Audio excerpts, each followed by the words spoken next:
piece of paper if they had a question. The entire place there's over 200 tables, I believe, and it's, as you saw, it's very huge. But even that process was having breakdowns in it. Yeah, so I mean, I would estimate that room was probably 100,000 square feet. It was massive, and I think there were actually 300 and something tables. Okay, so How many? at least 200. Do you know how many of you were allowed on the floor? In other words, Republican, Democrat, Independent, whom, you know? So at Cobb County, they limited us to 4. They only allowed 4 of us onto the floor. At Fulton, no one even knew who I was because I just walked onto the floor. No one was confirming who I was. Were you able to identify how many other poll watchers were there from either party? The DNC people were pretty clearly labeled, and I can see that, and most of the RNC people looked pretty shell-shocked, so they were easy to pick out. Okay, thank There you. was not too many.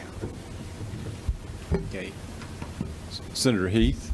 Just curious if, you know, if the legislature is called on to conduct further investigation to make a statement of fact, do you have a photo that would somehow Of which part? validate that you were, in fact, on the floor in Fulton County? I mean, I don't doubt what you're saying, but if we were so- really going to pursue this, can you prove to me that you were there? Yes, I took several photos, Okay. and yes, Thank you. and a reporter actually filmed me there too. So Senator Gooch? Quick question. do we have video? The security video as well, and then there was somebody who was recording, and I was in several recordings. Sorry. You may have answered this, and I wasn't hearing you. While you were on the floor, did you see anyone from the Secretary of State's office? No, No state officials? no, not that I was aware. Okay. And this is actually my first time giving this statement because I had reached out to several different people, called hotlines, submitted my affidavit, and no one seemed interested. Have you written a letter to the Secretary's office? I have not. I called the hotline. That's what I was told to do. Okay. No emails? I've sent several emails to different people, and this is a notarized affidavit that I got. Thank you. Okay. Yeah, we got it. All right. We'll get your contact information. I mean, Sure. we have that. So thank you. Absolutely. Thank you all for having me. Appreciate it. Thank you for being here. All right. Our next is Annette Jackson. Thank you. Oh, I got a sliding podium. Good evening. Yes, ma'am. Gentlemen.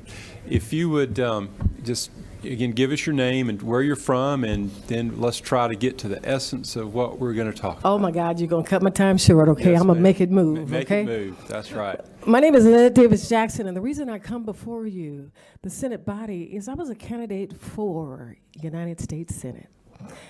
You can clap. Come on, clap for me. Just a little bit. Just a little bit. All right? So I was a candidate for United States Senate, and then I was pegged by Washington, D.C., Donald J. Trump Foundation to be a monitor in Gwinnett.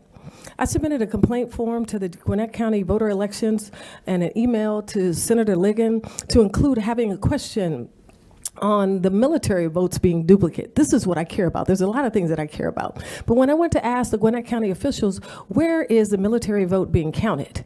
They were a duplicate section, and of course there were 2 people counting the duplicate section. And I said, well, what do you mean by duplicate? Shouldn't the military personnel have their own category? And they said, well, they're in duplicate. What they did, they accepted military votes 2 ways, by absentee ballot and by email. When they got the absentee ballots by email, what they did was they printed out the email. They took another absentee ballot and stapled the email or the absentee ballot together. And then they bubbled in their answers.